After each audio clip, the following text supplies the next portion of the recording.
Yeah, look, I think I've said this before. I think Kenyan football has changed a lot. Obviously, we know Gore went through a drought period, which we've managed to rectify last season and this season. And prior to that, there was maybe a bigger gap between Gore and the rest of the teams. But you know, the market has changed massively. Like, to give you an example, I was talking to a player last night from Uganda about potentially joining us at the end of the season. And he's playing in Uganda at the moment, but he's had an offer from Rwanda for close to $5,000 a month. And he's had an offer from Tanzania for close to $8,000 a month. So we simply can't compete in the market. You know, if you think about the days when we were able to sign the likes of Mehdi Kagere, the likes of Jack Tuasenge, if that was today, we couldn't afford them. So the market has changed. I think we've got a really talented young pool of players here, actually. We've got a few experienced heads, but we were actually assessing this recently, and a lot of our players are only approaching peak performance. So it's a team that's going to grow over the months and years to come, and we'll stay together, and we just need to tweak it, add one or two things every here and then.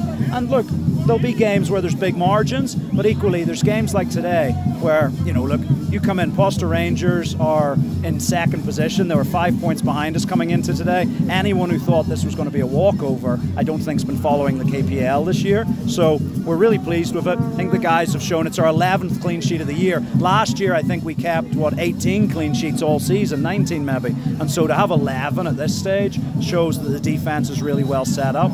And yeah, we just keep pushing and we move on to Kariobangi Sharks next week. Yeah. It was just a tactical element. It wasn't anything, you know, Benson is a huge player for us, but we just sort of knew that, look, Ken Odhiambo loves a physical fight. You know, back there, he loves that physical battle. And we just sort of thought putting Patrick Kadu in, who's a little bit cuter, a little bit works in the spaces a little bit more, would provide the Posta defense with a different type of problem. And I thought it worked reasonably well. Benson then, though, to come in for the last 30 minutes with all his energy, and look, naturally, he's frustrated not playing. He wants to play every minute. He wants to score goals. And he was, you know, with the energy he brought on in the last 30 minutes to help us, first of all, press and defend from the front, but also he helped create one or two chances.